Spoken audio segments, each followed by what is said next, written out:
O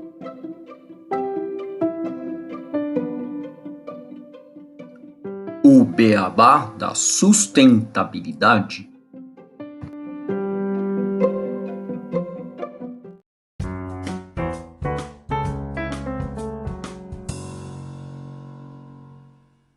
Olá, ouvinte do Beabá!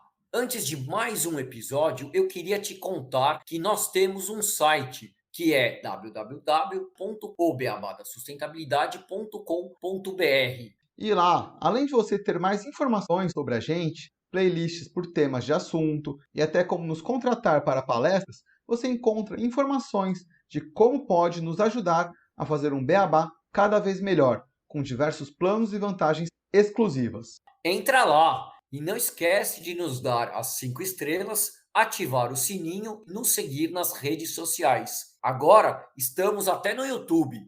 Um grande abraço da equipe do Beabá da Sustentabilidade. Bem-vindos ao podcast O Beabá da Sustentabilidade. Este é o episódio 123. O paradoxo fome versus desperdício alimentar. E para falar sobre esse tema aqui comigo e com o Renato, a gente vai receber a Alcione Pereira, que é fundadora e CEO da Connecting Food. Alcione, Renato, tudo bem com vocês? Como vocês estão? Olá a todos. Muito obrigada pelo convite. É um prazer estar aqui com vocês para a gente discutir aí um tema tão atual. E vamos desenvolver essa temática e trazer mais informações para o Brasil. Muito legal, Alcione, um prazer estar recebendo você aqui. Com certeza vai ser um papo super gostoso, de um tema que a gente vem discutindo bastante aqui no podcast, que as pessoas, pelo que a gente tem observado, estão cada vez mais interessadas, felizmente, que precisa. E, bom, para a gente começar aqui, vamos fazer uma rápida introdução a essa conversa, né? Que o desperdício de alimentos ele é um problema global, que afeta não apenas a economia, mas também o meio ambiente e a saúde das pessoas. De acordo com os dados do IBGE, cerca de 30% dos alimentos produzidos no país acabam sendo jogados fora, o que é o equivalente a cerca de 46 milhões de toneladas de alimento por ano. Isso representa uma perda significativa, tanto em termos econômicos, já que o desperdício de alimentos no Brasil é estimado em 61,3 bilhões de reais por ano, quanto ambientais e sociais, colocando assim o nosso país na 10ª posição do ranking de países que mais desperdiçam comida, segundo dados da ONU. No mundo, 1/3 dos alimentos perdidos são desperdiçados. Esse problema ainda é mais alarmante quando consideramos que 690 milhões de pessoas no mundo passam fome, o que gera o paradoxo que a gente cita aí no título desse episódio, porque é uma coisa meio contraditória, né? A gente ter tantas pessoas assim no mundo passando fome e ao mesmo tempo um desperdício tão grande. Bom, e o desperdício de alimentos, ele acontece em todas as etapas da cadeia de produção de alimentos, desde o plantio até o consumo final. Além de impactar negativamente o meio ambiente, o desperdício de alimentos ele também representa uma perda econômica significativa para a própria indústria alimentícia. Essa redução do desperdício de alimentos ela pode contribuir para uma diminuição da fome e da pobreza no mundo. E nesse episódio nós vamos discutir o que é desperdício de alimentos, como ele acontece e o que pode ser feito para evitá-lo. E para isso a gente vai conversar aqui com a Alcione. Então eu queria já trazer a Alcione para a conversa e pedir primeiro, né, só para a gente contextualizar, né, quem que é você, que é o Connecting Food para o nosso ouvinte. Conta um pouco sobre a sua história e qual foi esse chamado para montar o Connecting Food.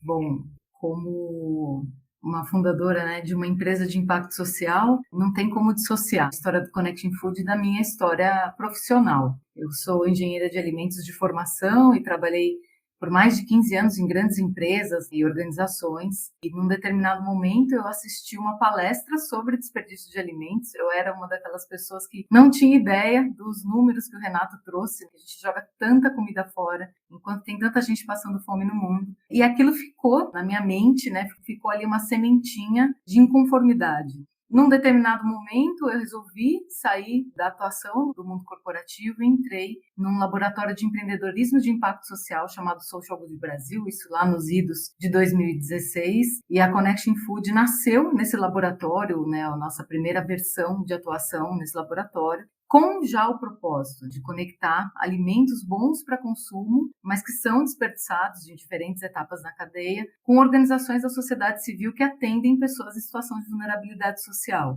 Então, a Connecting nasce com esse propósito de tornar essa gestão, né, a gente chama de uma gestão inteligente de redistribuição de alimentos, acessível a empresas doadoras, né? Então são empresas da cadeia de alimentos, para que elas possam implementar essas ações de doação de uma forma estruturada, monitorada, com dados. Então a Connecting nasce desse desejo de trazer todo esse conhecimento corporativo de anos da minha atuação profissional, com aliar isso a uma grande causa de impacto. Muito legal, Alcione. A gente sempre gosta de conhecer as histórias dos nossos convidados e como que eles são inspirados a seguirem seus caminhos, principalmente no empreendedorismo social, como você. Quando a gente tem acesso a esses números, realmente impacta muito com a gente, porque são coisas muito assustadoras, é muito grande pensar em todo esse desperdício alimentar, nessa questão da fome, tanto no Brasil quanto no mundo. E eu não queria deixar de seguir a conversa sem fazer a pergunta que é: quais são as principais causas desse desperdício de alimentos? Por que a gente joga tanto alimento fora?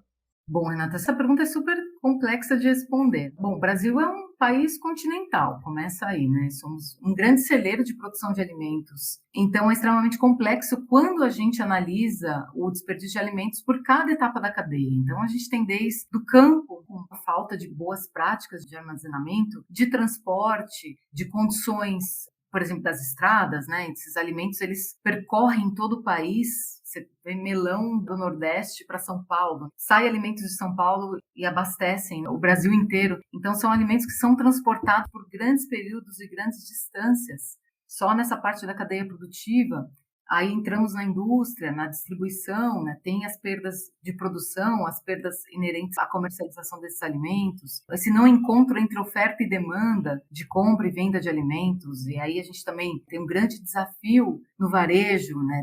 De gestão de estoques, né, e responder às demandas dos consumidores por esses produtos. E, por exemplo, se a gente fala de frutas, verduras e legumes, produtos que sempre devem estar frescos e disponíveis e ao longo de todo o ano. Então, é muito complexo a gente avaliar cada uma das causas, até por conta de cada etapa da cadeia. Mas é sempre importante trazer até um pouco para a nossa vida, né? Somos todos consumidores. E a gente tem aí um grande desperdício de alimentos nas nossas próprias casas. É aquele que a gente vê dentro da geladeira, é quando a gente faz aquela comida mais melhor sobrar do que faltar, é aquela cultura da abundância, é a cultura de você, não, deixa eu fazer aqui um arroz fresco, porque o de ontem já não está tão fresquinho. Então isso tudo, essas práticas acabam gerando muito desperdício. A gente pensa que não, mas o Brasil é um dos países que mais desperdiça alimentos no mundo. Do ponto de vista do consumidor, nós estamos à frente da Espanha, por exemplo. Nós temos comportamento de um consumidor de primeiro mundo, sendo um país tão continental e com tantas pessoas passando fome. Mas porque temos também essa cultura de não olhar de uma forma um pouco mais integrada aquilo que a gente está trazendo para dentro de casa e como é que a gente gerencia o nosso próprio alimento. Então, é muito importante nós, consumidores,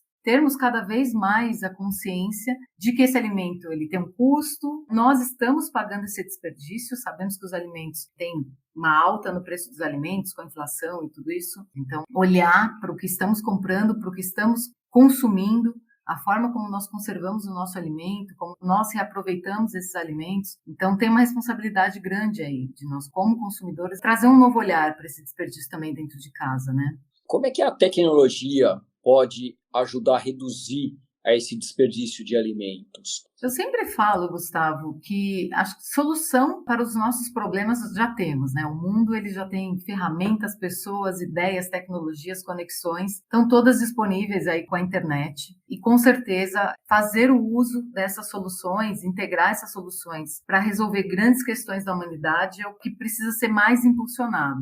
Por exemplo, né, trazendo bem um exemplo prático da Connecting Food, né? A gente usa a tecnologia para trazer essa inteligência de onde esse alimento está e para onde ele deve ir e a frequência dele. Então, a gente tem aqui todo um sistema interno que a gente foi desenvolvendo ao longo dos anos, que nos ajuda a trazer uma maior eficiência nessa redistribuição, para fazer esse alimento chegar às pessoas certas. Então, a gente hoje se vale de diferentes tecnologias aqui dentro. A gente tem uma questão de robotização, por exemplo, de boa parte dos nossos processos, que é para justamente ganhar essa agilidade de conexão que ela tem que ser diária.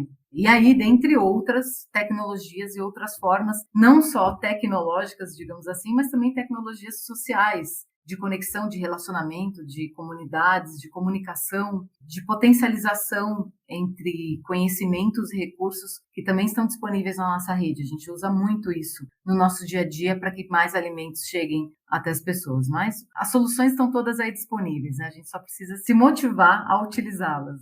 E legal quando você fala de tecnologias sociais também, Alcione, porque é uma coisa que a gente às vezes acaba não pensando, porque o alimento é um produto físico. A gente está muito acostumado com bancos digitais, o dinheiro, tudo sendo transacionado em nuvem, toda essa tecnologia, tudo está envolvendo o celular, computador. Não que isso não possa ajudar a gente a promover conexões de aplicativos e combater o desperdício alimentar e a fome, mas falar de tecnologias sociais, eu imagino assim, hortas urbanas, onde trocas entre comunidades, os vizinhos, as pessoas comunicarem mais, a educação, seriam esses exemplos quando a gente está falando para promover essa integração entre as pessoas, para promover a redução do desperdício alimentar? Renato, é isso. Bem legal que você trouxe ali. O alimento, ele é físico. E a gente realmente, nesse mundo tão virtual, não materializa aquilo que a gente faz. E no caso da Connect, a gente materializa com o alimento, com as pessoas que recebem esses alimentos, né? Quem são essas pessoas? E aí, nas pontas, tanto de quem doa, quanto para quem recebe. Quais são essas necessidades? Então, a tecnologia, por exemplo, da escuta, da conversa, da escuta real da necessidade. É muito interessante que quando a gente fala da doação de alimentos, ela tem um aspecto que até um pouco me incomoda, porque ela não traz um poder de escolha para quem recebe. A doação, ela é a doação, né? É o que tem. Se hoje tem banana, é banana. Se tem batata, é batata e assim por diante. No caso do alimento, né, sempre é utilizado, mas não necessariamente aquilo poderia ser o desejo ou uma necessidade maior, premente, por exemplo, de uma organização social. Ou às vezes também quando a gente acaba também fazendo, às vezes, alguns itens de higiene ou outros itens ali de limpeza que acabam também sendo doados. Então, escutar as necessidades das pessoas deveria ser o primordial para iniciar uma doação e não o contrário. Acho que sempre o poder de escolha das pessoas traz dignidade humana a elas. Ou seja, elas poderem escolher o que elas precisam deveria ser o ideal. Mas a gente procura ouvir, entender, tentar conciliar da melhor forma possível essas necessidades das organizações sociais. A gente tem um relacionamento com todas que atendemos e esse poder de escuta de necessidades e entendimento dessas demandas, o que elas precisam para complementar ali a alimentação dos seus atendidos é, por exemplo, algo que a gente está além, né? Não dá para fazer isso com um aplicativo. Então, isso realmente está no bate-papo, na visita, na conversa, para a gente poder estar cada vez mais usando a tecnologia para conectar esse humano, a necessidade humana. A tecnologia ela é um meio, né? Ela não é um fim, pelo menos no nosso caso, nós não somos um aplicativo, nada contra aplicativos. A gente utiliza como um meio de alcançar mais seres humanos e atender às suas necessidades. Então, essa capacidade de conversa, de escuta é algo que a gente preza bastante, por exemplo. Eu achei bem interessante o exemplo da doação, porque me marcou uma vez, eu me lembro que eu participei de um workshop, era sobre a indústria têxtil, e era justamente essa discussão de promover a economia circular na indústria têxtil, que tem um impacto muito grande, e a gente chegou nessa questão da doação e foi colocado justamente isso, que as pessoas nunca têm o direito de escolher essas roupas. Elas recebem e onde que está entrando a personalidade dessa pessoa? Como que ela está deixando de se colocar, de ter seu estilo? Você vai colocando ela num lugar que ela vai ficando afastada da sociedade, porque ela só recebe sem ter sua voz, sem escolher. Eu achei interessante quando você falou da comida, porque eu nunca tinha feito essa conexão.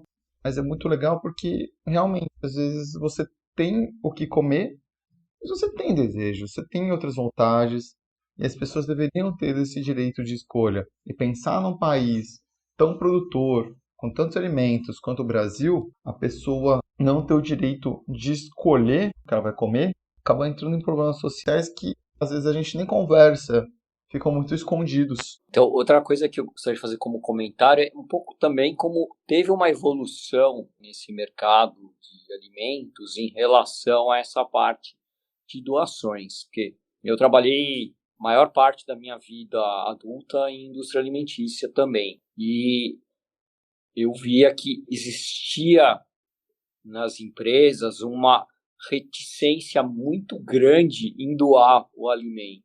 Era preferível até incinerar o alimento que não tinha valor comercial a doar por inúmeros riscos, inclusive de imagem, não voltou tal linha do alimento, a gente não conseguiu vender, e aí a gente vai doar, vamos saber que a gente não vendeu, que não fez sucesso essa empreitada, tal. A gente percebia isso. Então eu acho muito legal ver que as empresas agora estão buscando doar e vocês conseguindo maximizar, melhorar esse processo de doação. A gente falou muito de empresa, agora falando em relação à população em geral, como é que a gente pode conscientizar essa população para que ela contribua também para a redução desse desperdício? Gustavo, eu acho que a população tem um papel fundamental, né? E é esse cidadão caracterizado como consumidor. Eu sempre dou alguns exemplos de hábitos que nós temos e às vezes não percebemos. Por exemplo, nos supermercados, as bananas que estão fora dos cachos, elas não são compradas, as pessoas não compram porque elas amadurecem um pouco mais rápido. E aí todas aquelas bananas, espero que elas tenham um destino da doação, senão elas são descartadas. Então, eu, por exemplo, quando vou no mercado, eu só compro banana fora do cacho, porque eu sei que ninguém vai levar. E banana é uma coisa que a gente consome rápido, né? E todo dia a gente está ali no mercado, então a gente não compra a banana para estocar, né? A gente compra para comer rápido. Por que não comprar uma banana que está fora do cacho? Então, olhar, né? Não apalpar a fruta. A gente tem a mania ali de sair escolhendo na feira ou no supermercado, sair apertando a fruta. Isso acelera o processo de amadurecimento, ou então, eventualmente, a gente põe a unha e ali já entra uma bactéria e já começa o processo de estragar esse alimento. Então, uma vez você pega o alimento, você já leva para o cesto, já leva para o carrinho. Eu também costumo estimular as pessoas ali na padaria, na seção de padaria dos supermercados, ou mesmo da padaria normal, no final da noite, 7 da noite, pergunta o que vai ser feito daqueles pães que estão ainda naquela prateleira, naquele visor. Eles vão ser descartados, porque eles não deixam o pão para o dia seguinte, porque a fornada tem que ser fresca todos os dias. E aí pergunta, provavelmente a pessoa vai perguntar que vai ser descartado, raramente esse pão é doado. E aí questionar, poxa, mas vocês não podem doar? Vocês poderiam fazer alguma coisa? Estabelecer esse diálogo também com essas pessoas, porque elas vão levar essa informação, esses questionamentos ali para os seus gerentes. Então, se a gente começar a ter esse diálogo dentro dos estabelecimentos comerciais, pergunta na padaria de casa, no bar, e aí as pessoas não sabem que é permitido doar alimentos no Brasil. Então, esse tema também que você trouxe, comentário, Gustavo, das indústrias, porque até 2020 nunca foi proibido doar alimentos no Brasil, mas nós não tínhamos uma lei que permitia. Então, quando você não tem uma lei que permite, fica aberto a interpretação. Mas o Brasil já tem programas de doação de alimentos há mais de 30, 40 anos. Já existem programas extremamente bem consolidados no Brasil. Então, falta esse conhecimento de muitas ainda empresas, indústrias, varejos, enfim, empresas da cadeia de alimentos, de que é permitida a doação de alimentos no Brasil. É a Lei 14.016 de 2020, ela foi promulgada ali durante a pandemia, acho que foi em março ou abril de 2020, e esses estabelecimentos, se eventualmente falar, não, mas eu não posso doar, porque se alguém consumir, ele vai passar mal. Não. A partir do momento que você entrega esse alimento para o agente receptor, a responsabilidade civil e legal desse alimento passa a ser de quem recebe. É lógico, a gente tem que ter muita atenção nos alimentos que a gente doa. Você não pode doar alimento vencido, é proibido por lei. O alimento tem que estar em condições de consumo. É o mesmo alimento que o estabelecimento venderia, é o alimento da doação. Então, se tem todo o cuidado para a venda, é o mesmo cuidado para a doação, não tem risco de ninguém passar mal. Então, a gente tem que quebrar esses paradigmas de comportamento, de cultura, de pensamento, da proibição, porque primeiro tem lei e que sim, a doação desse alimento causa um grande impacto social, vai alimentar pessoas que estão passando fome, mas o consumidor, ele munido dessa informação, é permitida a doação de alimentos no Brasil, tem lei, e ele pode dialogar. Nós todos os dias vamos aos supermercados, vamos às feiras, tomamos um lanche. estabelecer esse diálogo com esses estabelecimentos vai começar a disseminar a temática e mais informações. Então, é uma pequena ação fora entre milhares. Planejamento de compras, conservação do próprio alimento em casa, não comprar mais do que necessário, faz sua listinha de compras antes de ir no mercado, não vai no mercado com fome, você não comprar a mais, e é verdade, porque às vezes a gente compra e não consome e joga fora. Então, ainda todos esses pequenos cuidados que somados aí no dia a dia fazem grande diferença nessa conscientização. Lembrando, alimento hoje em dia custa caro, e também todas essas medidas são medidas econômicas. É importante a gente também ter conscientização de como que a gente utiliza os nossos recursos. Os alimentos, ele tem uma vida econômica, podem ter uma vida social com a doação após essa vida econômica. Então, a gente também começar a tomar mais consciência da nossa relação de consumo com esse alimento. É importante também a sua origem. Hoje em dia também fala-se muito do alimento direto do produtor à mesa ou a origem desses alimentos. Então, a gente também começar a mudar a nossa relação com a alimentação, com a disponibilidade, com a abundância e estar atento a esses diálogos no dia a dia, porque eles são muito poderosos. Acho que a gente precisa acreditar mais no nosso poder como indivíduos para fazer grandes transformações no mundo. E falando de pessoas, Alcione, eu gosto muito de falar sobre esse pensamento de abundância. A gente tem que começar a inverter e colocar um pensamento mais de escassez, porque isso vai fazer a gente olhar para o que a gente tem dentro de casa e valorize aqueles itens. Eu estou numa política aqui em casa de tentar evitar ao máximo o desperdício alimentar. Não é uma tarefa fácil. Às vezes a gente compra um alimento que acaba estragando, perde. Eu me sinto muito mal quando isso acontece, mas eu venho tentando. E a gente tem que pensar que existem formas além da doação, e aí falando de doação, a gente pode estar falando desde doação para organizações ou até mesmo para um vizinho, né? Se você sair viajar e vai perder aquele alimento, enfim. Mas também pensar em outros usos. Às vezes tem ali um resto que você não vai comer porque ficou pouco. Então vamos virar o MasterChef, pensar em outra comida. É uma coisa então que as pessoas precisam começar a conhecer mais, a se interessar mais, porque é uma forma também de educação, além dessas formas que você também já comentou. Exatamente, Renata. Eu acho que é muito a cultura de valorização até. Acho que mudar a abundância para valorização, valorizar mais os nossos recursos, nosso dinheiro, né, o nosso bolso. E os recursos que são empregados para produzir um alimento, né? Água, é solo, é combustível, é energia. A gente valorizar tudo que chega até nós. Estamos aqui falando dos alimentos, mas serve para roupa também, como você mesmo citou, serve para tudo que chega até a nossa vida. Então, tudo isso tem muitas energias e recursos utilizados. Então, quanto mais consciência de como a gente utiliza esses recursos, o nosso comportamento ele vai reverberar no próximo e isso vai conscientizando cada vez mais pessoas. Eu acredito muito na gente tomar essa consciência desse individual. Ele faz muita diferença porque a gente tem um poder de influência muito grande que eu acho que às vezes a gente não tem noção, assim, do quão poderosos individualmente somos, sabe? Sim. E você citou sobre a lei que foi promulgada em 2020, durante a pandemia, sobre a doação de alimentos. Quais as principais barreiras que a gente encontra hoje para a implementação de mais políticas públicas?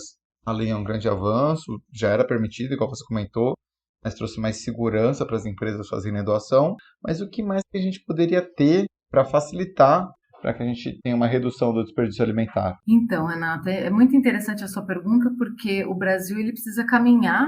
Temos aí um longo caminho nesse ambiente de estímulo à doação de alimentos em várias frentes. Tem a frente do governo, tem a frente da sociedade civil, empresas, organizações. Em 2021, a Connecting Food, juntamente em parceria com a iFood, lançou um movimento que chama Todos à Mesa, que é a primeira coalizão de empresas brasileiras voltadas à redução do desperdício de alimentos e combate à fome. Então, ali, por exemplo, é uma primeira coalizão que reúne grandes empresas do setor de alimentos e justamente para desenhar essas agendas e caminhar com essas agendas da mudança desse cenário, da redução do desperdício e combate à fome no país. Então, isso já é uma medida, né, uma coalizão, um pacto, um movimento. É extremamente importante a união da força da sociedade civil para mudar essas agendas. Dentro, por exemplo, do movimento, a gente tem uma agenda forte de advocacy junto com o governo. Então, a gente precisa de incentivos fiscais para os doadores. Existe aí uma complexidade de impostos envolvendo a doação de alimentos. Isso desestimula a doação de alimentos pelo lado do empresariado. A gente precisa tirar essas barreiras da doação. A Anvisa, por exemplo, hoje também está trabalhando um manual para facilitar a doação do ponto de vista sanitário, trazendo as regras necessárias para regulamentar mais ainda, do ponto de vista sanitário, as doações. Temos, do ponto de vista operacional, prático do governo, de captura de alguns benefícios que hoje fiscais já são disponíveis, mas são extremamente burocráticos. Nem todas as empresas conseguem fazer essa captação. Então, enfim, tem uma agenda grande, tem um arcabouço grande de iniciativas fiscais, operacionais, legislativas, que precisam mudar no Brasil. Essas agendas estão sendo discutidas entre diferentes movimentos e pactos, empresas. E agora, com o novo governo, nós temos o Ministério do Desenvolvimento Social e uma secretaria que trata desse tema, né, da segurança alimentar e do desperdício de alimentos. Então, a gente, por exemplo, já iniciou o diálogo com essas secretarias. Enfim, tem muitas frentes que a gente precisa trabalhar e espero acelerar o ambiente de doações de alimentos no Brasil para trazer esse ambiente de forma mais favorável mesmo, né? Hoje, a doação de alimentos ela é quase um ato ali político das empresas colocarem uma estratégia social dentro das suas ações. Porque se a gente for olhar muito ali na lupa, é quase desvantajoso fazer esse processo do ponto de vista operacional e legal. Mas temos uma grande missão pela frente e eu estou muito animada com esse ano, com o ambiente brasileiro um pouco mais favorável à discussão de políticas públicas, né, e políticas regulatórias nessa área.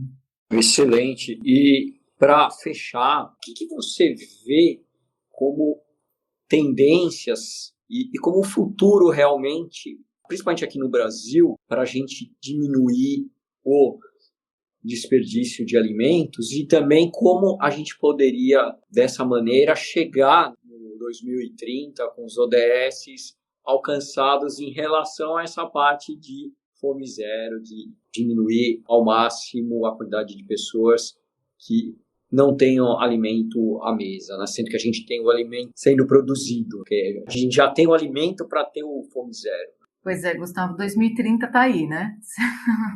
E temos aí metas bem ambiciosas aí dos Objetivos do Desenvolvimento Sustentável. Só do desperdício de alimentos é a meta 12.3, que é reduzir o desperdício de alimentos no mundo em 50%. Para isso, um primeiro passo no Brasil seria mensurar esse desperdício. Nós temos estudos que têm algumas aproximações, mas é muito importante a gente ter um pouco mais de clareza de onde está o problema em cada etapa da cadeia. A gente sabe que tem um problema, mas a gente não sabe o tamanho do problema, né? E aí, para você poder ter algum plano de ação, que seja uma política pública ou qualquer outro tipo de intervenção, a gente precisa direcionar para onde e como. Então, a mensuração desse desperdício, por exemplo, é importantíssima. Dados da fome também, do ponto de vista do governo, temos números da Pensan, temos números da FAO, mas é importante também uma pesquisa nacional do governo para entender um pouco melhor aonde são, né, os municípios, cidades, municípios mais críticos. Então, estudos neste sentido, tanto para o desperdício quanto da fome, ajudam a direcionar ações. Mas é claro, esses estudos são mais longos, são mais de médio prazo, enquanto isso as pessoas estão passando fome hoje. Então, é importantíssimo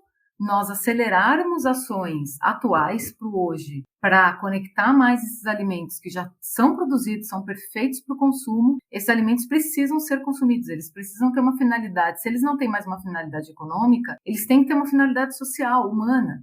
Então, por exemplo, dentro do trabalho da Connecting Food, é essa aceleração. Enquanto a gente está discutindo políticas públicas, estratégias nacionais para a redução do desperdício de alimentos ou combate à fome em diferentes frentes, as pessoas precisam receber alimento hoje dentro das suas casas. Então, ficamos até com a nossa missão de expandir cada vez mais o encontro entre alimentos e pessoas, a redistribuição desses alimentos e, lógico, no paralelo, voltar a discutir estratégias de políticas públicas para trazer estímulos às soluções, implementar políticas, leis, requisitos regulatórios relacionados à redução do desperdício, né, como muitos países fazem. Isso, por exemplo, só do ponto de vista do governo. Tem a sociedade civil, por exemplo, as empresas, se unirem em ações e maximizarem as ações voltadas, por exemplo, à doação de alimentos ou redução do desperdício. As indústrias e varejos, por exemplo, já possuem muitas práticas essas práticas podem ser trocadas, podem ser discutidas. É muito que a gente faz, por exemplo, dentro do movimento Todos à Mesa, essa troca de conhecimentos, essa inteligência coletiva, ela pode ser potencializada e ela é potencializada diariamente. Então, assim, nós, como consumidores, trazer essa consciência do que estamos comprando e consumindo no dia a dia. Então, tudo isso pode ser feito ao mesmo tempo, enquanto a gente discute soluções demandam, né, mais tempo, mais de médio a longo prazo, porque precisa, né? Se a gente não tem uma política hoje, por exemplo, pública, de como tratar o desperdício de alimentos ao longo de 10 anos, 15 anos, 20 anos, a gente precisa de políticas de médio e longo prazo. É um problema muito complexo, sistêmico, em várias etapas da cadeia. Precisa de um plano de médio e longo prazo, precisa de investimento. Então, é importante começar hoje essa discussão para que daqui a 5 anos ou daqui a 10 anos a gente não esteja falando da mesma coisa. Mas eu sempre sou muito otimista e acredito que a gente está num ótimo momento no Brasil para discutir soluções nessa área, soluções práticas. A gente tem visto o aumento de pessoas e organizações mais interessadas nesse tema, em unirem esforços para endereçar soluções nesse tema. Então, eu vejo de uma forma muito positiva. Eu não sei se a gente vai bater a meta aí de 2030, mas eu tenho certeza que a gente está muito melhor hoje do que há 1 ano, do que há 2 anos, do que há 5 anos, por exemplo. Alcione, só mais uma perguntinha aqui. A gente está falando de metas 2030. Você acha que o Brasil está na frente, atrás, comparando com outros países? E também o que a gente tem feito internamente para atingimento dessas metas? Como que estamos? Olha, Renata, eu confesso que eu não acompanho esse atingimento. Tem um painel da ONU que tem essas metas por país. No caso do desperdício, como eu te falei, como nós não temos números oficiais, então essa mensuração ela até fica prejudicada, né? Porque a gente precisa reduzir 50% do quê? Eu acredito que no caso do Brasil a gente precisa bater um martelo na meta, inclusive, no número, né? Então nem sei o que está sendo reportado ali no painel de ODS da ONU nesse sentido. E, por exemplo, os números da fome no Brasil, a gente nem precisa de painel para isso. No Brasil, ele voltou para o mapa da fome da ONU. Hoje a gente tem aí mais de 60% da população brasileira com algum grau de insegurança alimentar. Então, as pessoas eventualmente fazem uma refeição por dia ou passam fome. Então, eu acredito que nessa meta a gente ainda está bem longe de alcançar a redução da fome, no caso, no Brasil. Obrigado, Alcione. E, bom, antes da gente encerrar, queria abrir aqui para você passar uma mensagem para os nossos ouvintes. É um tema muito importante, igual a gente falou. A gente falou um pouco sobre como as pessoas podem ter melhores ações, envolver empresas. Então, para fechar tudo, deixa a palavra com você e também fique à vontade, caso queira falar um pouquinho mais do Connecting Foods, redes sociais, enfim. Bom, Renata, acho que como mensagem deixar bem prático, repetir aqui a importância do nosso papel como consumidores, como agentes de mudança do comportamento humano com relação ao nosso alimento. A gente está mais atento ao que consumimos, ao que compramos, como conservamos, como damos valor a esse bem tão precioso, esse combustível para a nossa vida, que é a alimentação. A Connecting Food é uma empresa de impacto social que olha para isso, então nos acompanhar nas redes é sempre muito bem-vindo para a gente ver na prática o que significa esses alimentos alimentando pessoas diariamente. O nosso impacto ele é diário. E aí, claro, conhecendo esse tipo de trabalho também é mais um ponto de contato para falar sobre a temática. Eu fico muito feliz de ver que a demanda de falar sobre esse assunto, sobre o desperdício, sobre o combate à fome, como é que isso pode conectar mais no dia a dia das pessoas, está crescendo, não fica um problema ali longe, distante. Então, acompanhar esse trabalho de perto ali nas nossas redes, a gente traz muito o que a gente está fazendo nesses cenários micro no dia a dia e macro, na transformação desse ambiente do desperdício de alimentos no país. E se as pessoas se informarem mais, elas vão ganhar muito mais subsídios para se politizarem, né, no sentido não de tomar partidos, mas no sentido de ganhar essa consciência política dessa temática. Então, se informar, existem muitas iniciativas acontecendo no país, esse é um ano muito propício, eu tenho certeza que a temática vai ganhar cada vez mais espaço na mídia e convido muitas pessoas a se interessarem pelo tema, buscando informações, começando ali pela página da Connecting Food no Instagram, Connecting Food Brasil, também LinkedIn, porque ali a gente traz notícias e informa sobre essa temática. Convido aí a todos a mergulharem cada vez mais no universo do combate ao desperdício e redução da fome no Brasil, para a gente fazer do nosso país cada vez um lugar melhor e sempre, né, com mais dignidade humana aí para a nossa população. Primeiro, agradecer ao senhor pela sua presença aqui no podcast. A gente sempre fica feliz quando a gente traz empreendedores sociais, porque a gente consegue mostrar o que está sendo feito de positivo em relação à sustentabilidade, em relação aos ODSs, em relação aos problemas que a gente tem para alcançar um desenvolvimento sustentável. E esse tema da fome, da alimentação, do desperdício, é um tema que a gente bate bastante, até que a gente já trouxe pelo menos umas 5, 6 vezes a gente já falou desse tema em episódios específicos sobre o tema, e é algo que todo mundo vê quando anda na rua, né? Todos os dias. Então é um tema que a gente precisa trazer cada vez mais, sempre, para martelar, porque a gente precisa terminar com esse tipo de desperdício. Não pode ter um desperdício tão grande e também não pode ter gente passando fome quando a gente tem alimento disponível. Então é muito legal, e muito legal como também tem uma evolução nesse caminho que a gente está traçando. A gente não está ainda nem num bom momento, mas já está num momento melhor do que antes. Ao mesmo tempo está pior em outras partes do que antes. A gente tem um desafio muito grande, mas, como você falou, a gente está vendo agora pelo menos um direcionamento, um caminho melhor para trilhar. Eu agradeço aqui em nome do podcast a sua participação e deixo para você, Renato, fazerem também suas considerações finais. Eu só queria complementar que quando a gente fala de desperdício alimentar, por mais que a gente fale que tem muito, é uma coisa que incomoda todo mundo. Duvido que alguém jogue uma comida fora feliz da vida. Acho que sempre que uma pessoa joga fora uma comida, fica com aquele peso de consciência de uma comida, estou jogando fora. Acho que é mais falta de conhecimento sobre as ações, pesquisar melhor o que pode ser feito, como que a gente pode buscar as informações. A gente trouxe vários exemplos aqui, desde a escolha, como você comprar o seu alimento, como fazer melhor gerenciamento, até como cobrar o governo, etc. Então, buscar essas informações. A Alcione já deixou os contatos aí da Connecting Foods com várias notícias. Com certeza tem muita coisa legal no site para que nossos ouvintes possam se aprofundar. E também aqui no podcast a gente sempre está falando desse tema, algo que precisa ser sempre debatido. Então, agradecer, Alcione, sua participação. Muito obrigado. Obrigada, eu que agradeço a oportunidade. E desde aqui meu muito obrigado a todos os nossos ouvintes. Até o próximo o Beabá da Sustentabilidade. Aqui o Beabá é sustentável.